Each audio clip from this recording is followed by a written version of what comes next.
Welcome everybody. It's a pleasure to be here, although only virtually. And I couldn't make it to European Rotors for this edition, but I'm very glad, and I want to thank the organizers for leaving me a little bit of digital room, at least, to be there.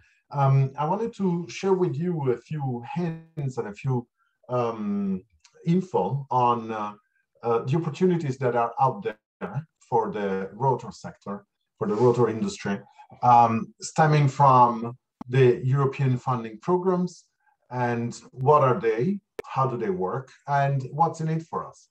What's in it for the sector, what's in it for the industry, what's in it for the small and medium enterprises operating in the rotor industry, what is in it for the operators, for all of those involved in the different angles of the rotorcraft sector. I will start by sharing my screen so that we can all look together at a few slides that I put together.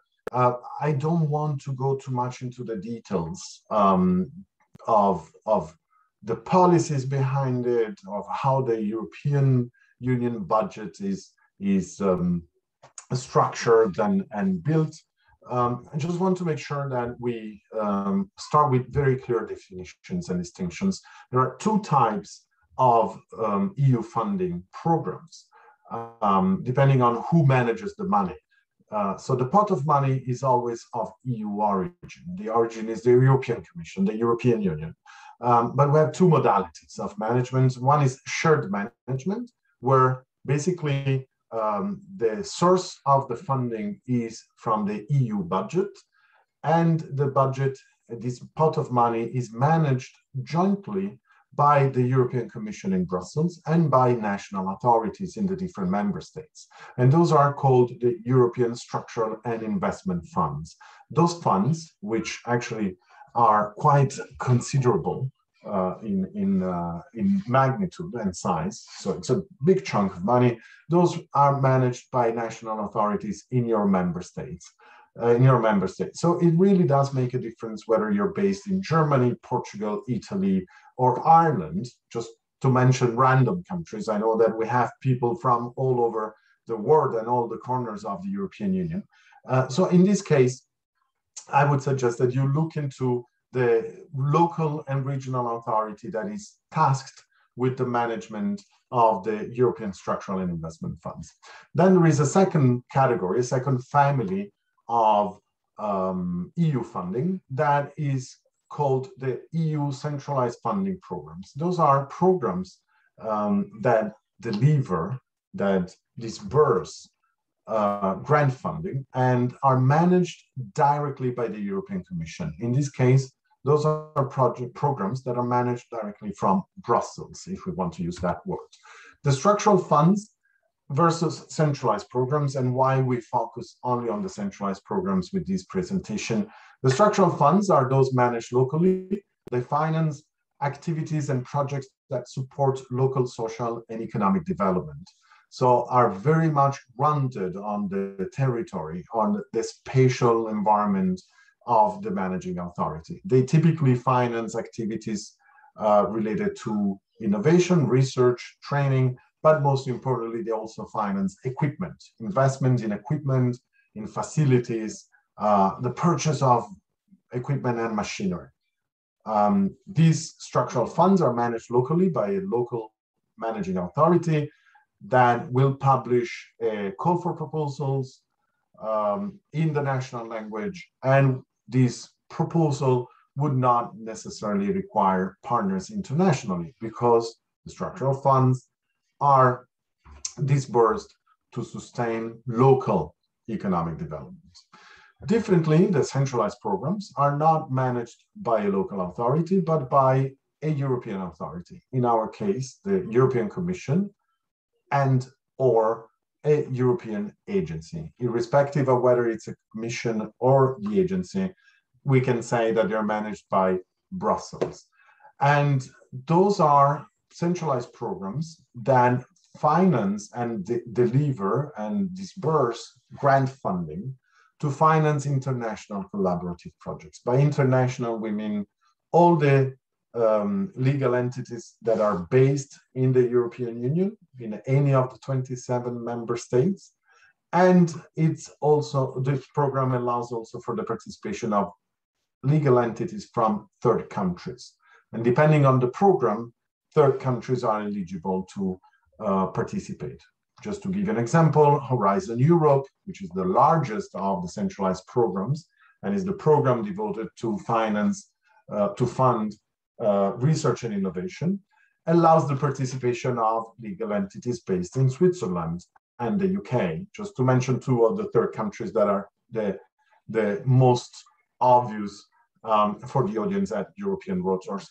The centralized programs are typically programs that typically finance projects that carry out what I call soft activities, so activities of research and innovation, activities of research and development of new products, new processes, etc. So if you're looking for venues to finance your new helipad or to refurbish or retrofit equipment and facilities, then you would probably be most interested in going into the structural funds and look into this sector. Yeah. If you're looking at funding activities that are more on the soft side, so research and innovation for new materials, new engines, new business models related to rotors, then your house is definitely this one of the centralized programs. And this is a very clear distinction to be made, because depending on whether you're applying to Brussels or locally, you would need an international consortium made of partners. You may need to do that in English. And we can see that the timing could be different between the structural funds and the centralized program. The beautiful news that I have for you today is that these two mechanisms of management are not mutually exclusive. Quite the opposite. The European Union and the European Commission are very much interested in developing synergies between structural funds and centralized programs. So as long as you don't fall in the what we call the double funding, so as long as you don't finance the same activity through structural funds and centralized programs, that's not allowed. If you don't do that, otherwise, a company that taps into structural funds and centralized programs for different activities is actually ideal. It actually creates synergies between structural funds and centralized programs and complementarities. So let's imagine that one of you has had their equipment purchased through the structural funds and then complements that project funded locally with a project funded by Horizon Europe to advance research and innovation in the rotor sector by developing innovative business plans through centralized programs. So that's absolutely brilliant. So this is the map to show you the different managing authorities. So depending on where you live, each one of these regions and territories would have a separate managing authority that will be tasked with managing the structural funds. So look at the map and go into the managing authority. The smaller the country, the less the managing authorities, for obvious reasons. So in Cyprus, you would have only one managing authority, which most probably sits in a ministry, while in the different Bundestag in Germany, you would have different managing authorities depending on the regions. Now, we focus only on, at IDP, European Consultants, we focus only on the centralized programs for a simple reason that each one of those managing authorities has its own calendar of activities, its own call for proposals, and most importantly, it's done in local languages. So you cannot practically specialize in all the different structural funds. Instead, we focus on the centralized programs, which are those managed centrally by Brussels, let's put it this way. So case in point, check with your, within your territory, within your region, what is the managing authority of the structural funds, what are the objectives, and what are the regional operational plans that identify priorities of investment for the structural funds and seek if you can actually seek funding through those funding programs managed locally. Now, key points so far, the EU budget is huge, considerable. There are two main streams of this EU budget, the structural funds managed locally and the funding programs managed centrally by Brussels. And we will focus for the rest of this conversation on the second lot, the centralized programs. Now, there are many different programs managed by the European Commission, and we can make an approximation by saying that for each policy priority of the European Union, there is a corresponding program for that specific policy area. So in the area of research and innovation, the funding program is Horizon Europe. For environment and climate change, the referring program is LIFE, the LIFE program, etc., etc., etc. Let's look at the money. I mean, if you're here listening to me via this video, you're interested in the money, what are the opportunities? The budget for this year, 2021, is 164 billion euros. And the EU budget looks like this. And so you have headings, 1 to 7, and those headings actually are the rivers through which the money flows. So let's take a look of where the money goes, and here it is. So under the heading number 1, Single Market Innovation and Digital, you would have different types of programs. This is where we have Horizon Europe. This is where we have Digital Europe Program, InvestEU Fund, it's a fund. Under the heading 2, Cohesion, Resilience and Values, cohesion is the cohesion policy of the European Union, and the implementation model for the cohesion policy is exactly the structural funds. So cohesion stands for territorial cohesion. So how to bring together or to bring all the different regions of Europe towards the same level of economic and social development.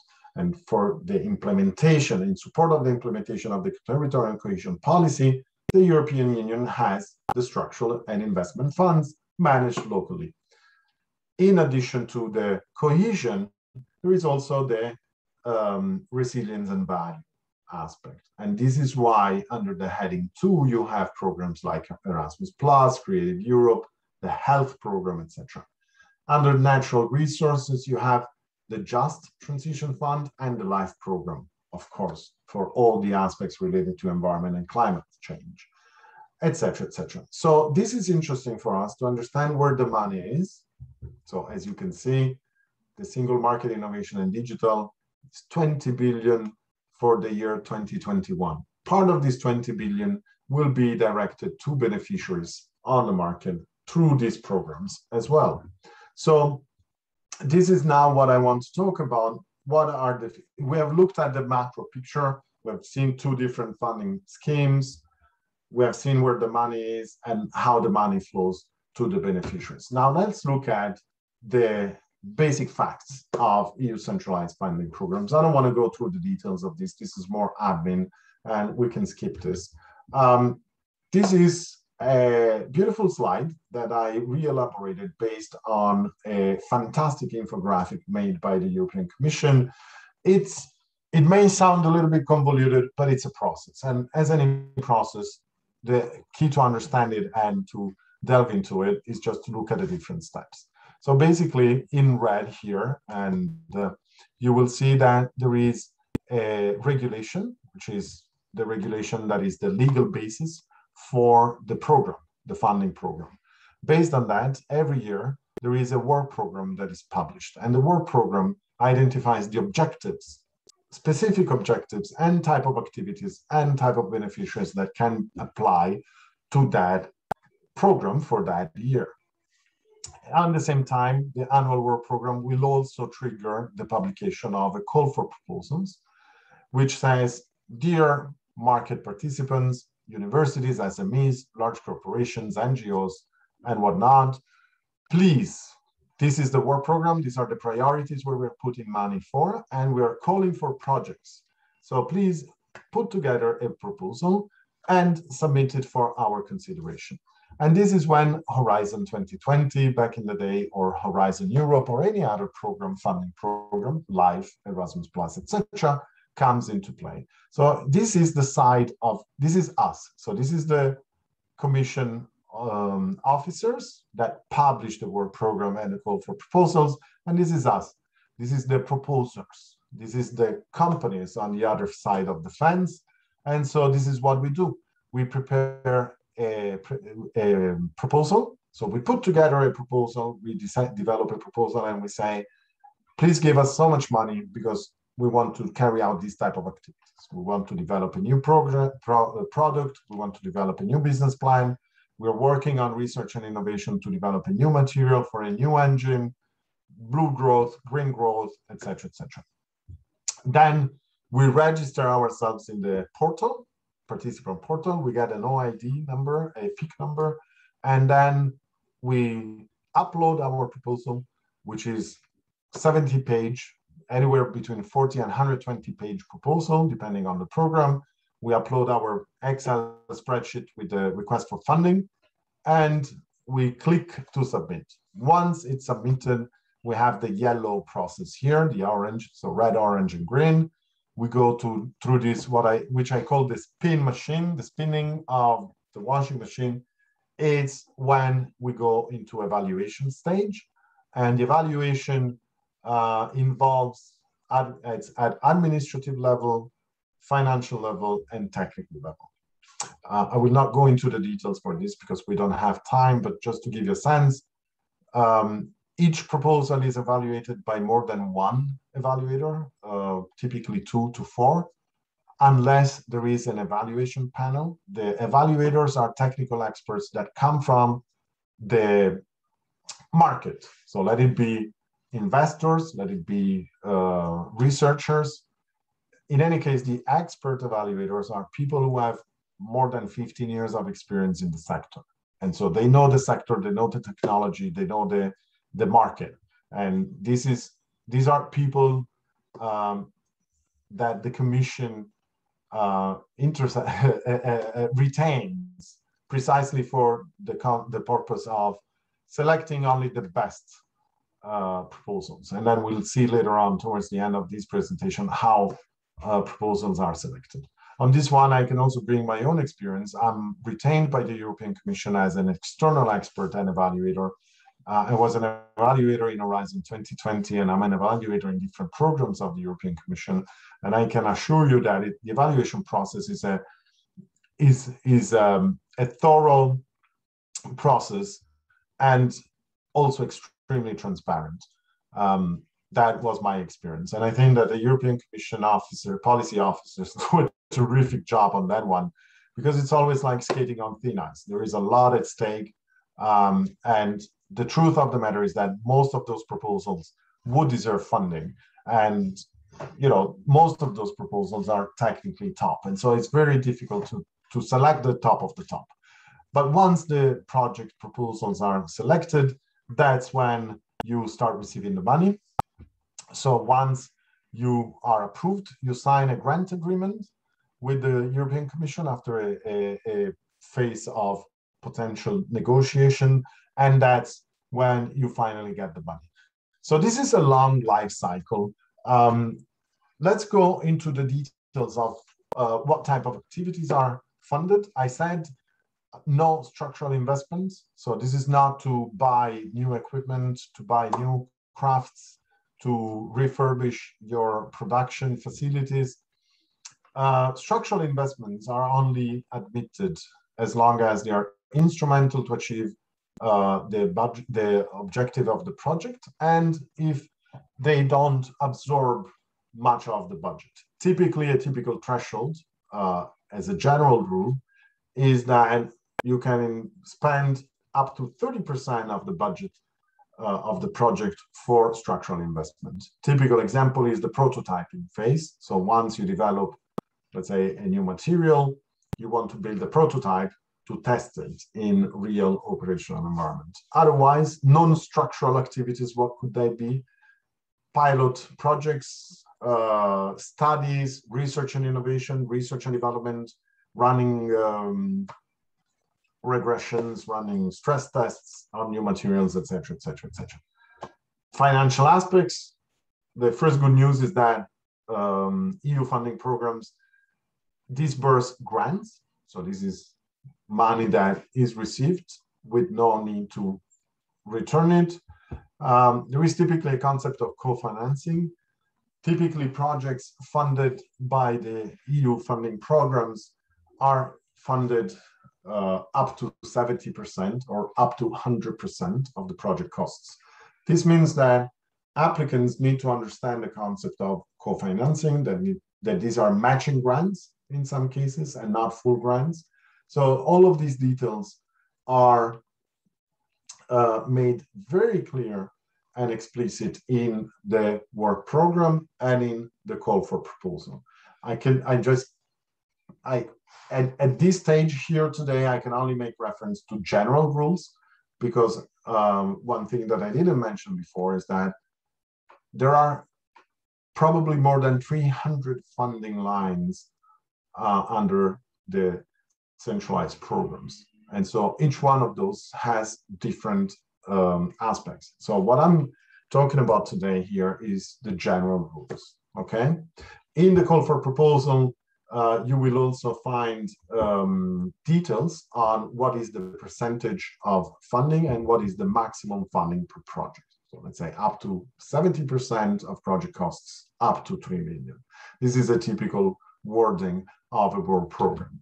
The remainder can come from own funds of the remainder of the funding to cover the cost of the project. So the remaining 30% can come from in-kind contribution, income, external sponsor. It could be another grant from a Ministry of Innovation and Research, but make sure that there is no double funding from the EU of the same activity. That's something very important. I wouldn't go into the disbursement aspects. This is something that we can keep for later for any questions that you might have. Also, this one, we can skip it very briefly, just to give you a sense of the multi-annual program, funding program. So Horizon Europe will run from 2021 to 2028.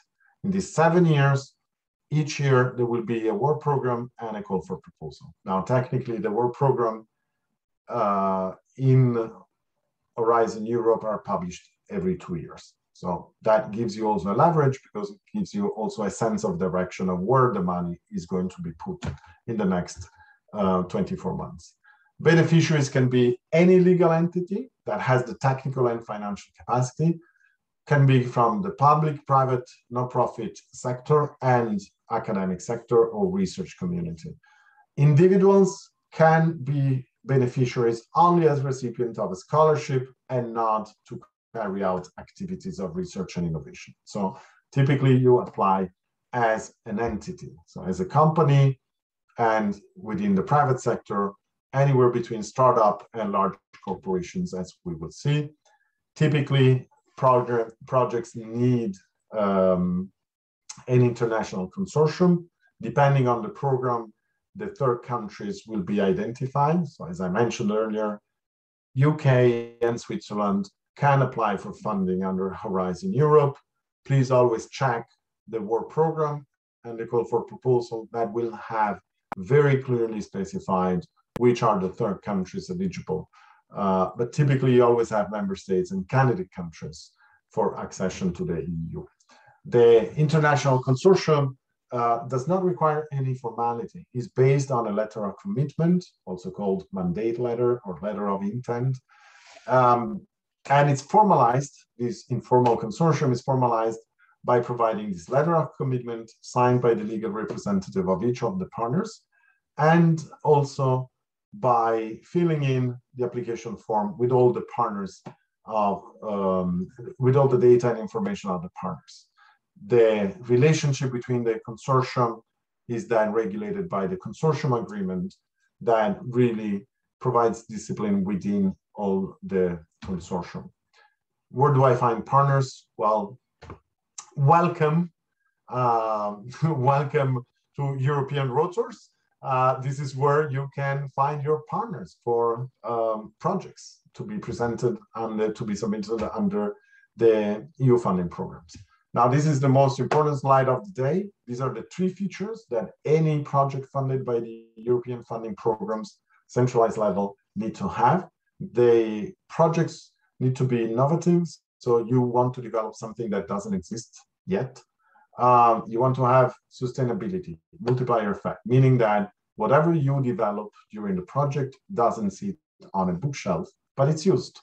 So please develop something new, patent it, sell it, become rich, more competitive. That's exactly why the European Commission has this type of projects and programs. And also your project needs to have a very clear added value at the European level. So it should serve a greater policy objective for the whole of Europe and not only for your own territory. If it was only for your territory, then you would have the structural funds.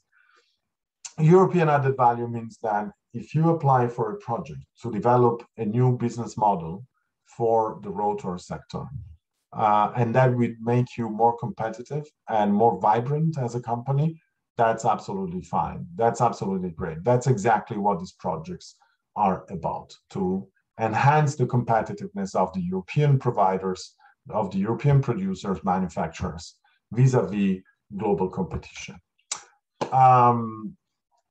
I'll skip this one, but this is basically the business card of what we have been talking about now. So this is a little bit of a wrap up. Pros and cons, it's free money. So this is a pro. It's predictable because now you know that up until for the next 7 years, you will have a funding program available to access free money. It's cross-sectorial because under Horizon Europe, you can work on innovation, on products, on process, on business models. You can integrate your value chain. These projects lead to innovation because allow you to consolidate and aggregate your value chain and bring you closer to your providers, to your supplier, to your customers, to the regulator. And it's also a great opportunity for networking. So once you start collaborating in these projects, you will realize that you start building a network. Just to give you an example, IDP at present has approximately more than 35 projects active. And in each one of those projects, we have an average of 6 to 7 partners. So right there, just by participating in these EU-funded projects, I currently have an active network of more than 250 organizations from more than 30 countries. And that's powerful. It's amazing. So I'm a partner in a project with universities in China and Vietnam. So it's one email away now that I have an established relationship with partners in Asia. What are the cons? There is nothing like free money. So you always need cash flow because of the co-funding. It's predictable in the long term, in the medium term, but it's a very long life cycle to put together a proposal. It is cross-sectorial, but it's also very competitive. So imagine that there is an average of 20% success rate. So this is really the pros and the cons. They should lead your decision-making process on whether you want to apply for this. Let me go into the typical life cycle of a project. This is when your light bulb goes on, and this is probably what is going to happen during this week at the European Rotors. So I hope that you will have great opportunities for brainstorming and networking among participants to European Rotors. You put together a proposal, you submit it, this proposal goes into the evaluation process, and then you sign the contract, the grant agreement with the European Commission. How long does it take? Anywhere between 6 to 12 months, depending on the level of readiness of your project idea. And then once you have that, you have a project that can run anywhere between 1 and 5 years, 1 and 4 years. So, and every 12 months or every X months, you would have an interim reporting period. So when you look at it, the time to market is relatively long.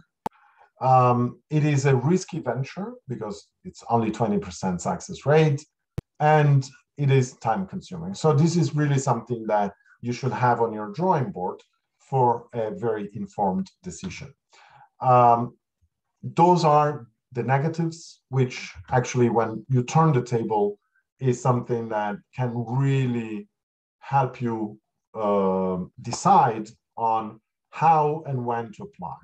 So the partial funding, yes, but it's still Christmas for me. I mean, it's a way to cross-subsidize my corporate mission, my mission and my ambition of being in that place 3 to 5 years from now.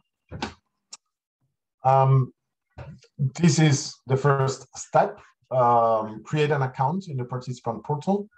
Here you will have I'll share the material with you, with anyone who's interested. Just drop me an email and I'll share the material so you can have everything at one fingertip. Again, here, this is the single electronic data interchange area. This is where you find all the funding opportunities for your funding programs. This is a template of a proposal, just to give you a sense. This is where you write the different aspects of your project, of your proposal. This is Horizon Europe, almost 100 billion euros in the next 7 years. Different pillars, one program, 3 pillars, 5 missions, 6 clusters. And these are the 3 pillars. And these are the entry points for the rotors sector in Europe. This is one of the greatest innovation of Horizon Europe after an experimentation and a piloting phase under Horizon Europe, which was called the SBA Instrument. This is something totally tailored for small and medium enterprises. Those of you around this virtual table, please make sure that you tap into the Pathfinder and the Accelerator. This is the European Innovation Council. I have called for proposals every 4 months. They have 3 to 4 submission rounds. So different cutoff dates depending on the cycle. And this is really for those of you who are coming in as startups and want to grow into more established SMEs. The Pathfinder and the Accelerators strands really were designed to provide grant funding for innovative small and medium enterprises that might find it difficult to finance their innovation. So please take a look at that and make sure that you have a good idea for submission. These are the clusters of Horizon Europe, and these are just few of the entry points where I can see the rotor sector coming in and tapping into the EU funding. One big suggestion I have for everybody is do not focus only on Horizon Europe. There is plenty of opportunities for funding out there. If your entry point is environmental protection, climate change, then the LIFE program. If you're looking at education and training for your workforce, then an answer could be the Erasmus Plus program. And a case in point, I just received news a few weeks ago that the German National Agency of the Erasmus Plus program approved a proposal that we put together for the drone sector. And it's a small project. It's 300,000 euros for 24 months. And we have 2 partners that come from the drone sector, 2 vocational training sector representatives, 1 regional development agency, and 1 NGO that does a think tank that does research on social and economic aspects of European integration. And this little project was granted for the development of the occupational profile and related training content for the mechatronics technicians in the drone sector. So this is to say that you should focus not only on Horizon Europe, but look at all different opportunities of funding that you might have. I leave you with a few concepts on how proposals are selected. The evaluators look at how relevant and robust is the idea, how innovative it is, and what is the impact. So what is the European added value and the impact on your own company and your own organization. They look at the technical capacity of the individual partners and also at how good you are at managing projects and money. So I leave you with this food for thought. I don't want to bother you any further. I wish all the colleagues from European Rotors a great continuation of the event. And I look forward to hearing from any of you. I should have left my contact information, which is this one. So this is my email address, costantino@idpeuropa.com. So you can reach me here, and I wish you all a great continuation and a fantastic European Rotors. Cheers.